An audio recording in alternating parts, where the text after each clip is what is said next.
Hello friends, welcome to Kuldeep Education Point. तो friends, ये हमारे आधुनिक भारत के इतिहास की मतलब मॉडर्न हिस्ट्री की ये हमारी क्लास 5 है। और आज इस क्लास में हम अपना नया टॉपिक जो है हमारा भक्ति आंदोलन, उसको आज हम स्टार्ट करेंगे। हमने अपनी प्रीवियस क्लास में सिख धर्म के बारे में पढ़ा था कि सिख धर्म के हमारे 10 गुरु थे। बंदा बहादुर जी के बारे में पढ़ा था, रंजीत सिंह, महाराजा रंजीत सिंह के बारे में पढ़ा था, और सिख धर्म का जो अंतिम शासक था दिलीप सिंह, उनके बारे में भी पढ़ा था। तो आज इस वीडियो में हम भक्ति आंदोलन को स्टार्ट करेंगे। तो भक्ति का जो सबसे पहले प्रारंभ हुआ था तो वो सिंधु घाटी सभ्यता में मतलब इंडस वैली सिविलाइजेशन में शुरू हुआ था, क्योंकि इंडस वैली सिविलाइजेशन के जो लोग थे वो मूर्ति पूजक थे और इंडस वैली सिविलाइजेशन में पशुपति भगवान की पूजा होती थी। नेक्स्ट पॉइंट आता है हमारा कि वैदिक सभ्यता में, जो वैदिक सभ्यता थी हमारी, वो 1500 ईसा पूर्व से जो 1600 600 व 500 ईसा पूर्व तक चली थी। वैदिक सभ्यता में हमारे दो काल थे, उत्तर वैदिक काल और वैदिक काल। तो वैदिक सभ्यता में सूर्यदेव, इंद्र भगवान, वरुण आदि देवताओं की पूजा होती थी। नेक्स्ट पॉइंट आता है हमारा कि मोक्ष की प्राप्ति होती है और मोक्ष की प्राप्ति के 3 मार्ग बताए गए हैं। परंतु मोक्ष का जो अर्थ होता है, मोक्ष का अर्थ होता है आत्मा का परमात्मा से मिलन, यानी जन्म मरण का चक्कर ही समाप्त हो जाता है। जो मोक्ष मिलता है इंसान को, तो मोक्ष प्राप्ति के 3 मार्ग बताए हुए हैं। वो 3 मार्ग हैं हमारे। सबसे पहला आता है ज्ञान। ज्ञान, और ज्ञान में भगवान की आराधना की जाती है स्वयं, मतलब हम स्वयं ही भगवान की आराधना करते हैं और ज्ञान प्राप्त करते हैं, और उस ज्ञान को हम दूसरे लोगों तक पहुंचाते हैं। दोबारा से देखिए कि पहला जो मार्ग है वो है ज्ञान, और ज्ञान में हम भगवान की आराधना करते हैं और स्वयं ही ज्ञान प्राप्त करते हैं और उस ज्ञान को हम दूसरे लोगों तक पहुंचाते हैं। तो ये पहला मार्ग है हमारा मोक्ष प्राप्त करने का। दूसरा मार्ग आता है हमारा कर्म। कर्म मतलब अच्छे कार्य करना। सत्कर्म कर मोक्ष प्राप्त होता है, मतलब अच्छे कर्म करने से भी मोक्ष प्राप्त होता है। और मोक्ष, ये कर्म का भगवत गीता में कर्म को सबसे ज्यादा महत्व दिया गया है। तो ये है हमारा दूसरा मार्ग मोक्ष प्राप्त करने का। तीसरा मार्ग आता है हमारा भक्ति, और भगवान की पूजा करना, अर्चना कर मोक्ष प्राप्त करना। और भक्ति का जो सबसे पहले उल्लेख किया गया है वो हमारा श्वेतांबर उपनिषद में किया गया है। और श्वेतांबर जो उपनिषद है ये हमारे यजुर्वेद का उपनिषद है। हमारे जो 4 वेद हैं, ऋग्वेद, यजुर्वेद, अथर्ववेद और सामवेद, तो हमारा जो यजुर्वेद है, यजुर्वेद का जो उपनिषद है वो है हमारा श्वेतांबर, जिसमें सर्वप्रथम भक्ति का उल्लेख किया गया है। नेक्स्ट पॉइंट आता है हमारा कि भक्ति का जो आरंभ हुआ था सबसे पहले वो दक्षिण भारत में हुआ था। और दक्षिण भारत में भी ये 7वीं शताब्दी से लेकर 12वीं शताब्दी तक भक्ति का जो उदय हुआ था वो दक्षिण भारत में हुआ था। और दक्षिण भारत में जो सबसे पहले भक्ति का जो जनक माना जाता है वो है हमारे शंकराचार्य जी। शंकराचार्य जी थे, और ये तो था हमारा कि दक्षिण भारत में जो भक्ति लाई गई थी, वो जो भक्ति के जनक बोले जाते हैं वो है हमारे शंकराचार्य जी दक्षिण भारत में। परंतु जो भक्ति उत्तर भारत में लाने का काम हुआ था, मतलब उत्तर भारत में लाने का जो श्रेय जाता है वो जाता है हमारा रामानंद जी को। दक्षिण में तो है शंकराचार्य जी और उत्तर भारत में है रामानंद जी। और ये जो कार्य चला था भक्ति का वो चला था 7वीं शताब्दी से लेकर 12वीं शताब्दी का। नेक्स्ट पॉइंट आता है हमारा कि दक्षिण भारत में भक्ति आंदोलन का जो प्रचार प्रसार किया था, स्टार्टिंग तो करी थी शंकराचार्य जी ने, परंतु उसके बाद जो भक्ति आंदोलन का, जो भक्ति फैलाने का काम किया था, वो प्रचार प्रसार किया था, वो किया था नैनार और अलवार संतों ने। नैनार संत वह थे जो भगवान शिव में, जो भगवान शिव में शिव की पूजा करते थे, और अलवार संत वो थे जो भगवान विष्णु और भगवान विष्णु के जो अवतार थे उनकी पूजा किया करते थे। नेक्स्ट पॉइंट आता है हमारा कि भक्ति दो प्रकार से होती थी, वह भक्ति की दो शाखाएं थी। जो भक्ति की जो दो शाखाएं थी वो हैं हमारी, पहली है सगुण सगुण भक्ति शाखा, और दूसरी है हमारी निर्गुण भक्ति शाखा। जो हमारी सगुण भक्ति शाखा है, इसमें भगवान की किसी मूर्ति की पूजा करना, मतलब भगवान की किसी भी मूर्ति की, कोई भी भगवान है जैसे हमारा, या जैसे भगवान राम है, भगवान कृष्ण है, या भगवान विष्णु है, विष्णु भगवान के ही रूप हैं, या विष्णु भगवान के जो भी अवतार होते हैं, भगवान शिव हैं, इनकी जो पूजा की जाती है, किसी भी भगवान की किसी मूर्ति की जो पूजा होती है, मूर्ति की पूजा करना ही सगुण भक्ति कहलाता है। और इसमें भगवान के साकार रूप की पूजा होती है, इसमें भगवान के साकार रूप की पूजा होती है, और भगवान में विश्वास करने वाले को आस्तिक कहते हैं। जो भगवान में विश्वास करता है उसको आस्तिक कहते हैं। और सगुण भक्ति शाखा के जो संत थे, जो भगवान की मूर्ति की पूजा करते थे, जो संत थे, वो थे हमारे रामानुज जी, वल्लभ जी, निम्बार्क जी, नार्थ, पाशुपत, चरणदासी जी और मीरादासी जी। तो ये है हमारी पहली शाखा, जो है हमारी सगुण भक्ति शाखा। दूसरी आती है हमारी निर्गुण भक्ति शाखा, और इसमें, इस शाखा में यह भक्ति मूर्ति पूजा की विरोधी होती थी। मतलब ये जो शाखा थी, इस शाखा में भक्ति जो की जाती थी वो मूर्ति विरोधी थी, मतलब मूर्ति की पूजा नहीं की जाती थी। नेक्स्ट पॉइंट है हमारा कि भगवान में विश्वास ना करने वाले को नास्तिक कहते हैं। जो भगवान में विश्वास नहीं करता उसको नास्तिक कहते हैं, और जो भगवान में विश्वास करता है उसे आस्तिक कहते हैं। और इस शाखा में भगवान की निराकार रूप में पूजा होती थी, उसमें साकार और इसमें निराकार। निर्गुण भक्ति शाखा के जो हमारे संत थे वो थे हमारे विष्णुई जी, रामसनेई, परनामी, निरंजनी, कबीरपंथी और लालदासी। तो ये हैं हमारी दो शाखाएं, भक्ति की जो हमारी दो शाखाएं थी वो हैं सगुण और निर्गुण। उसके बाद आता है कि जो हिंदू धर्म है, जो हमारा सनातन धर्म है, हिंदू धर्म को तीन भागों में विभाजित किया हुआ है। कि हिंदू धर्म में तीन भागों में विभाजित किया हुआ है, कि तीन भागों में अलग अलग भाग हैं जिनसे अलग अलग पूजा होती है। जैसे पहला भाग है हमारा भागवत, जिसे हम आलावार धर्म भी कहते हैं। और आलावार धर्म व अलवार धर्म, इस धर्म में भगवान विष्णु व उनके जो 10 अवतार हैं, भगवान विष्णु व भगवान विष्णु के जो 10 अवतारों को मानने वाले जो संत हैं, उन संतों को आलावार धर्म व भागवत धर्म भी कहा जाता है। दोबारा से देखिए कि भागवत धर्म व आलावार व अलवार जो धर्म है, ये हमारा हिंदू धर्म का मतलब पहला भाग है, और इसमें भगवान विष्णु व भगवान विष्णु के जो अवतार हैं उनको मानने वालों को कहा जाता है। दूसरे हैं हमारे नैनार व आडियार धर्म।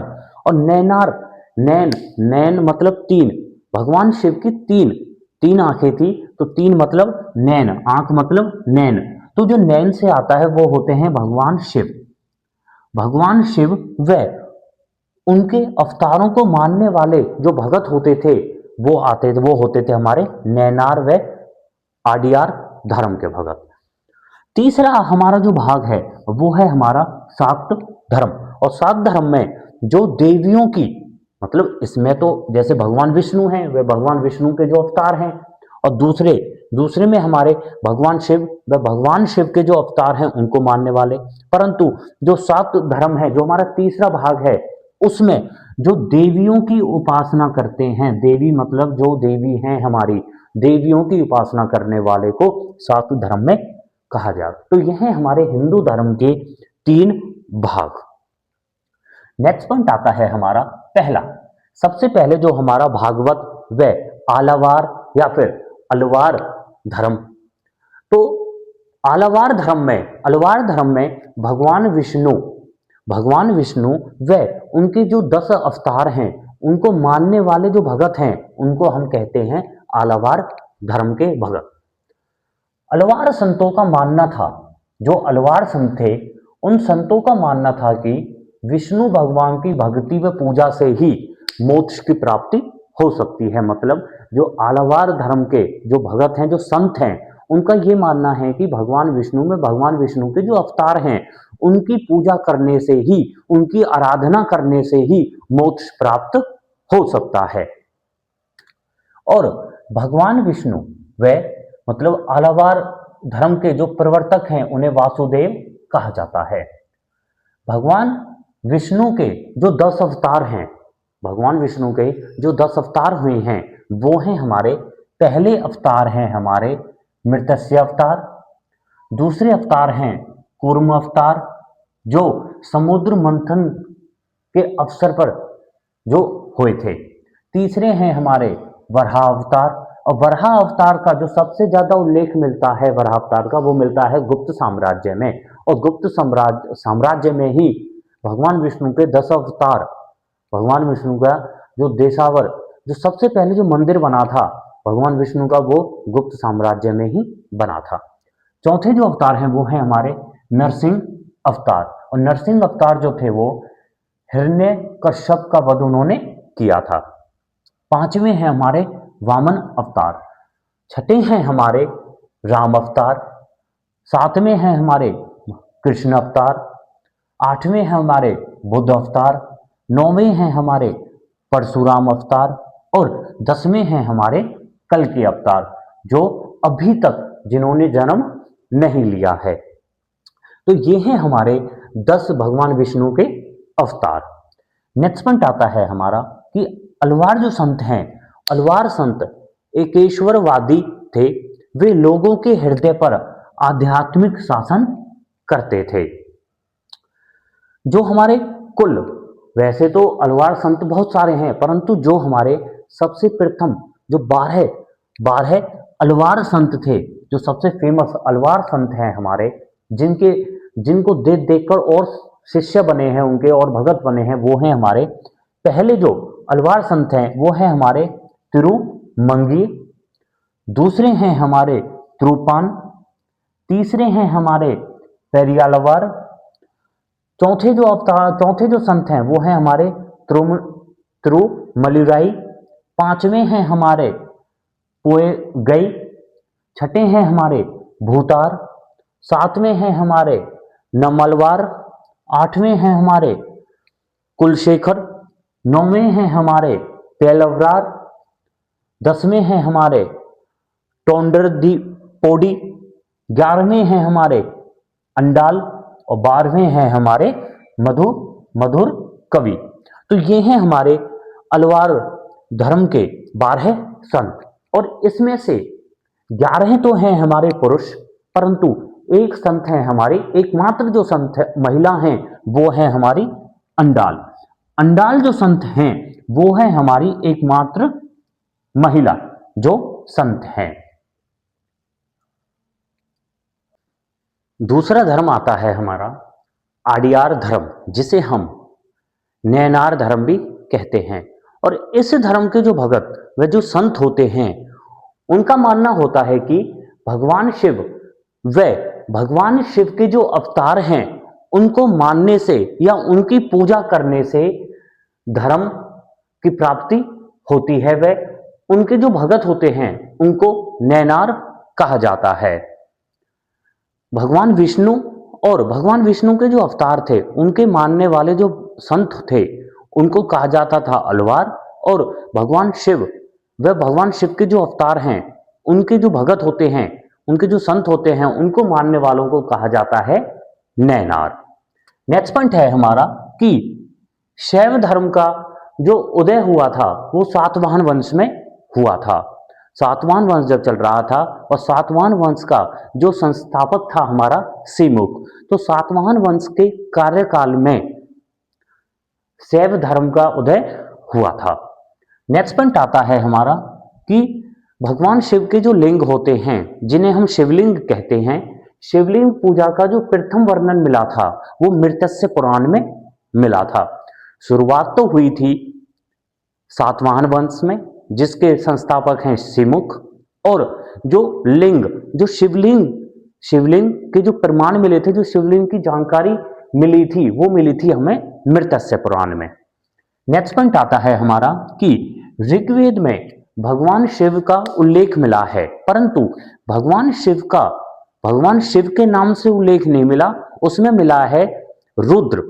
भगवान शिव का रुद्र के रूप में उल्लेख हुआ है हमारे ऋग्वेद में।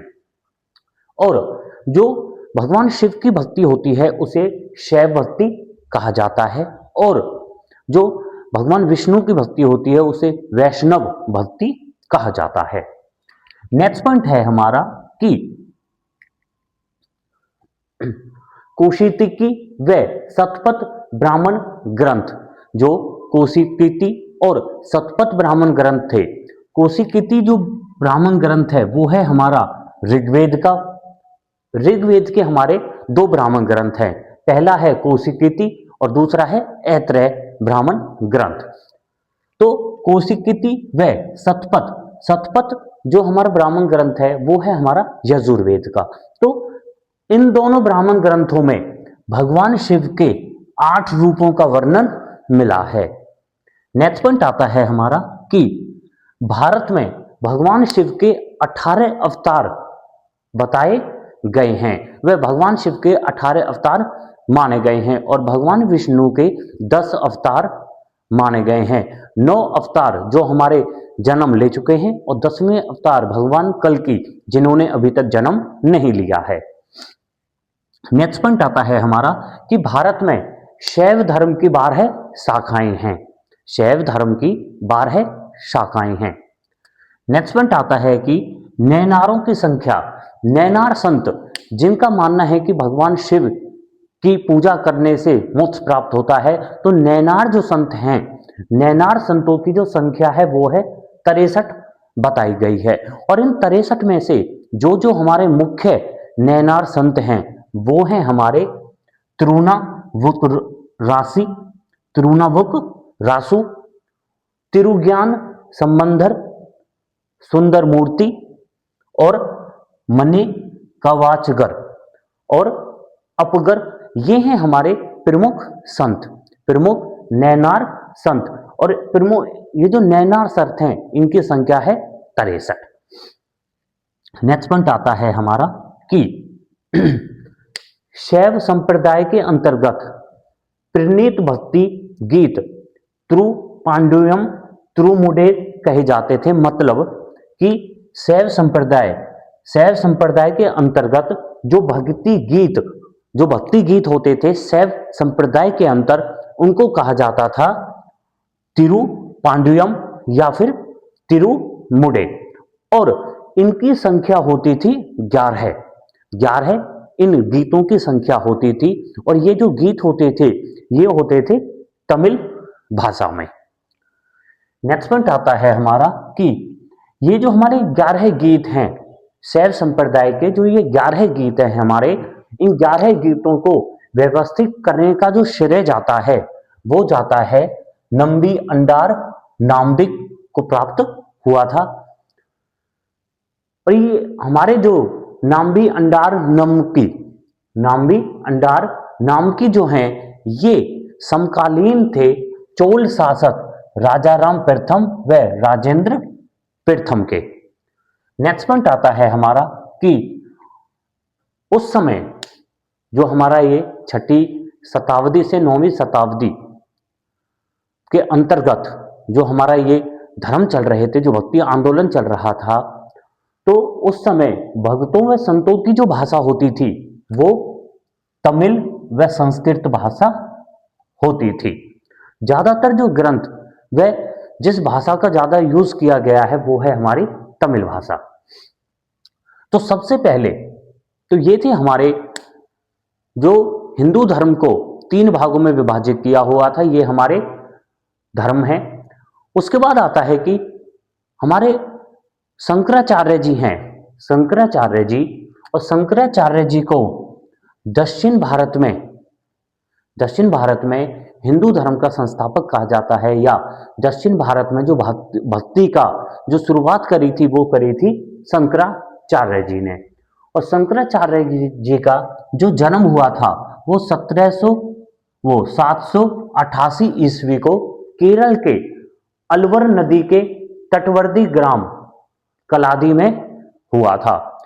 दोबारा से देखिए, शंकराचार्य जी जो हैं, शंकराचार्य जी का जन्म 788 ईस्वी को केरल के अलवर नदी के तट पर गांव कलादी में हुआ था। नेक्स्ट पॉइंट आता है कि शंकराचार्य जी के पिता का नाम था शिवगुरु और इनकी माता का नाम था आर्यम्य। इनकी माता को सुभद्रा भी कहा जाता था। नेक्स्ट पॉइंट है कि इनके जो गुरु थे, इनके गुरु का नाम था गोविंद योगी जी, और गोविंद योगी जी ने शंकराचार्य जी को एक उपाधि दी थी जो है हमारी परमहंस। परमहंस की उपाधि शंकराचार्य जी को इनके गुरु गोविंद योगी जी ने दी थी। नेक्स्ट पॉइंट आता है कि शंकराचार्य जी की जो जीवनीकार थे वो थे आनंद गिरी। नेक्स्ट पॉइंट आता है कि शंकराचार्य जी ने दार्शनिक जो मत थे वो थे अद्वैतवाद व निर्गुण ब्राह्मण का। नेक्स्ट पॉइंट है हमारा कि शंकराचार्य जी की भेंट कुमारिल से प्रयाग में हुई थी। कुमारिल संत थे जिनकी शंकराचार्य जी से भेंट हुई थी प्रयाग में। नेक्स्ट पॉइंट आता है हमारा कि 8वीं शताब्दी के दौरान, जब 8वीं शताब्दी चल रही थी और 8वीं शताब्दी के दौरान अद्वैतवाद वेदांत व अद्वैतवाद का सिद्धांत जो दिया था वो शंकराचार्य जी ने दिया था। नेक्स्ट पॉइंट आता है हमारा कि दक्षिण भारत में नव ब्राह्मण धर्म के जो विकास का श्रेय जाता है वो शंकराचार्य जी को जाता है। उस समय दक्षिण भारत में बौद्ध धर्म व जैन धर्म इनका प्रचार हो रहा था। वह ज्यादातर जैन धर्म और बौद्ध धर्म को ही मानने वाले थे, परंतु धीरे धीरे शंकराचार्य जी के प्रयासों से जैन धर्म का प्रभाव कम होता गया था और हमारे नैनार व आलवार जो धर्म है इनका प्रचार व इनको लोग जानने लगे थे और इनमें विश्वास करने लगे थे। तो नेक्स्ट पॉइंट है हमारा सन्यासियों के लिए तपस्वी वर्ग का पुनर्गठन करवाया था शंकराचार्य जी ने। नेक्स्ट पॉइंट है कि हिंदू धर्म को सुव्यवस्थित करने के लिए शंकराचार्य जी ने स्मृति संप्रदाय की स्थापना की थी जिसमें पंचदेवोपासना का विधान है। शंकराचार्य जी के द्वारा आदि शंकराचार्य द्वारा स्थापित किए गए थे 4 मठ, और ये 4 मठ 4 दिशाओं में थे, उत्तर में, पूर्व में, पश्चिम में और दक्षिण में। तो सबसे पहले जो हमारा मठ है, पीठ व मठ जो हमारा सबसे पहले आता है सबसे प्रथम पे, वो है हमारा उत्तर भारत में जो मठ की स्थापना करवाई थी शंकराचार्य जी ने, वो है हमारा ज्योतिष पीठ। और ज्योतिष पीठ जो मठ है ये संबंधित है भगवान विष्णु से, और ज्योतिष पीठ जो मठ है ये है बद्रीनाथ में, उत्तराखंड में बद्रीनाथ स्थल है, और बद्रीनाथ स्थल है हमारा उत्तराखंड में। दूसरा जो हमारा मठ है वो है हमारा पश्चिम में, भारत के पश्चिम में, और इस मठ का नाम है शारदा पीठ, और शारदा पीठ संबंधित है कृष्ण जी से, और इस स्थल को द्वारका कहा जाता है। और ये है हमारा गुजरात राज्य में। तीसरा पीठ है हमारा गोवर्धन पीठ, और गोवर्धन पीठ है पूर्वी भारत में, और ये है हमारा बलभद्र व सुभद्र से संबंधित, और इस स्थल को पुरी के नाम से जाना जाता है, और ये है हमारा उड़ीसा राज्य में। चौथा मठ आता है हमारा दक्षिण भारत में, और ये है हमारा श्रृंगेरी पीठ, और श्रृंगेरी पीठ संबंधित है भगवान शिव से, और स्थल का नाम है, ये है हमारा मैसूर में और तुंगभद्रा नदी के तट पर, और ये है हमारा राज्य कर्नाटक में। नेक्स्ट पॉइंट आता है हमारा कि शंकराचार्य जी ने 5वें मठ की स्थापना करवाई थी। ये थे हमारे 4 मठ, जो हैं हमारे मतलब बद्रीनाथ, द्वारिका, पुरी, मैसूर, और हमारे जो 5वां मठ है, 5वें मठ की स्थापना करवाई थी शंकराचार्य जी ने। शंकराचार्य जी ने तमिलनाडु राज्य में कांचीपुरम स्थान पर पालार नदी के तट पर 5वें मठ, जिसका नाम है कामकोठी पीठ की स्थापना करवाई थी। दोबारा से देखिएगी, शंकराचार्य जी ने तमिलनाडु राज्य में स्थित कांचीपुरम स्थल पर, जो पालार नदी के तट पर है, पांचवें मठ की स्थापना करवाई थी, जिसका नाम है कामकोठी पीठ। नेक्स्ट पॉइंट आता है हमारा कि शंकराचार्य जी ने 8वें वर्ष संन्यास ले लिया था। मतलब जब शंकराचार्य जी को ज्ञान प्राप्त हुआ था, तो उसके 8वें वर्ष शंकराचार्य जी ने संन्यास ले लिया था। फिर आता है शंकराचार्य जी का दार्शनिक मत। शंकराचार्य जी जो थे, शंकराचार्य जी ज्ञान मार्गी थे, मतलब ये ज्ञान के मार्ग को बताया करते थे अपने शिष्य को कि कैसे ज्ञान प्राप्त होगा। नेक्स्ट पॉइंट है हमारा कि शंकराचार्य जी ने जगत को मिथ्या व ब्रह्मा ईश्वर को सत्य माना है। नेक्स्ट पॉइंट है कि ईश्वर प्राप्ति के लिए इन्होंने ज्ञान मार्ग पर बल दिया है कि ज्ञान का मार्ग होना चाहिए, ज्ञान की उच्च दिशा होनी चाहिए, जिससे हमें ज्ञान प्राप्त हो ईश्वर के बारे में। नेक्स्ट पॉइंट है हमारा कि शंकराचार्य जी का दर्शन अद्वैतवाद के नाम से जाना जाता था। नेक्स्ट पॉइंट है कि शंकराचार्य जी की जो प्रमुख रचनाएं थी, उन्होंने कौन कौन से ग्रंथ लिखे थे। तो शंकराचार्य जी के द्वारा जो पहला ग्रंथ लिखा गया था, वो था हमारा ब्रह्मसूत्र भाष्य। दूसरा ग्रंथ है हमारा गीता भाष्य। तीसरा ग्रंथ है हमारा उपदेश साहसी। चौथा ग्रंथ है हमारा प्रीपन सारतंत्र, और 5वां ग्रंथ है हमारा मरीषा पक्ष। तो ये हैं हमारे 5 ग्रंथ जो शंकराचार्य जी के द्वारा रचित किए गए थे। नेक्स्ट पॉइंट आता है हमारा कि शंकराचार्य जी शैव धर्म, जो भगवान शिव के अनुयायी थे, भगवान शिव के जो संत थे, वो उन्हें हम शैव धर्म कहते हैं। तो शंकराचार्य जी शैव व बौद्ध दर्शन से भी प्रभावित थे।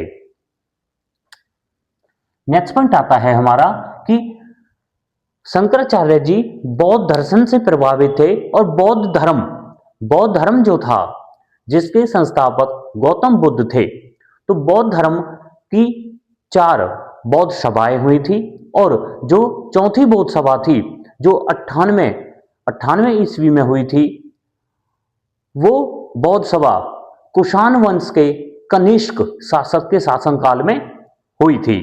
और चौथी बौद्ध सभा के दौरान ही जो बौद्ध धर्म था, बौद्ध धर्म 2 शाखाओं में विभाजित हो गया था, जो थी हमारी महायान और हीनयान। तो बौद्ध धर्म की जो महायान शाखा थी, महायान शाखा से शंकराचार्य जी प्रभावित थे, और शंकराचार्य जी बौद्ध धर्म की महायान शाखा से प्रभावित थे, इसी वजह से शंकराचार्य जी को पृछन बौद्ध भी कहा जाता था। तो पृछन बौद्ध किसे कहा जाता था? शंकराचार्य जी को कहा जाता था। नेक्स्ट पॉइंट है हमारा कि शंकराचार्य जी ने बौद्धों की मठ्य परंपरा को अपनाकर भारत में 4 दिशाओं में 4 पीठ स्थापित किए गए थे, और 4 पीठ जिन्हें हमने थोड़ी देर पहले पढ़ा है। नेक्स्ट पॉइंट है हमारा कि जब शंकराचार्य जी 32 वर्ष के थे तो शंकराचार्य जी की 820 ईस्वी में मृत्यु हो जाती है, और इनकी मृत्यु बद्रीनाथ स्थान पर होती है जो है उत्तराखंड में। शंकराचार्य जी की मृत्यु 820 ईस्वी में हो जाती है। तो फ्रेंड्स, ये था हमारा भक्ति आंदोलन की क्लास 1, जिसमें आज हमने भक्ति कैसे स्टार्ट हुई थी, दक्षिण भारत में शंकराचार्य जी के द्वारा भक्ति स्टार्ट की गई थी, और हिंदू धर्म कितने भागों में विभाजित किया गया था, और अलवार व नायार जो संत थे वो कितने थे, और शंकराचार्य जी के बारे में आज हमने पढ़ा था। हम अपनी नेक्स्ट क्लास में जो हमारे और संत हैं उनके बारे में पढ़ेंगे। Thank you. अभी जो हमने हमारी क्लास की है उससे संबंधित हमारे कुछ क्वेश्चंस हैं। जैसे पहला क्वेश्चन है हमारा कि नैनार व अलवार संत किस क्षेत्र से संबंधित थे? तो नैनार और अलवार जो संत थे वो दक्षिण भारत से संबंधित थे। दूसरा क्वेश्चन है हमारा कि नैनार संत किस देवता के उपासक थे? तो नैनार संत जो थे वो भगवान शिव और भगवान शिव के जो अवतार थे उनके उपासक थे। तीसरा क्वेश्चन है हमारा कि अलवार संत किस देवता के भगत थे? तो अलवार संत जो थे वो भगवान विष्णु और भगवान विष्णु के जो 10 अवतार हैं उनके उपासक व भक्त थे। चौथा क्वेश्चन है हमारा कि नैनार व अलवार संतों ने भक्ति का प्रचार किस भाषा में किया था? तो इन्होंने भक्ति का जो प्रचार किया था वो तमिल भाषा में किया था।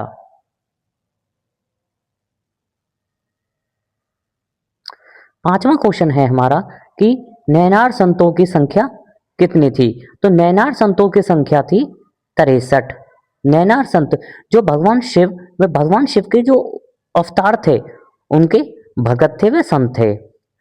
छठा क्वेश्चन है हमारा कि आलवार संतों की संख्या कितनी थी? तो आलवार संतों की जो संख्या थी वो थी 12 आलवार संत थे। नेक्स्ट क्वेश्चन है हमारा कि आदि शंकराचार्य जी का जन्म किस शताब्दी में हुआ था? तो शंकराचार्य जी का जन्म 8वीं शताब्दी में हुआ था। शंकराचार्य जी को परमहंस भी कहा जाता था, और परमहंस इन्हें इनके गुरु गोविंद योगी जी ने उपाधि दी थी। दूसरा क्वेश्चन है हमारा कि शंकराचार्य जी ने किस दर्शन का प्रतिपादन किया था? तो शंकराचार्य जी ने अद्वैत वेदांत का प्रतिपादन किया था। अगला क्वेश्चन है हमारा कि शंकराचार्य जी का जन्म स्थान कहाँ माना जाता है? तो शंकराचार्य जी का जन्म स्थान था कल्लडी, जो है हमारा केरल में। चौथा क्वेश्चन है कि शंकराचार्य जी ने भारत में कितने मठों को स्थापित किया था? तो शंकराचार्य जी ने बौद्ध धर्म की महायान जो शाखा थी उसको वो माना करते थे, और बौद्ध दर्शन के उस पे ही शंकराचार्य जी ने 4 मठों का स्थापित किया था जो भारत की चारों दिशाओं में हैं। लास्ट क्वेश्चन है हमारा कि शंकराचार्य जी का मुख्य उद्देश्य क्या था? तो शंकराचार्य जी का मुख्य उद्देश्य था अद्वैत वेदांत का प्रचार करना। तो फ्रेंड्स, ये थी हमारी भक्ति आंदोलन की क्लास 1। Thank you.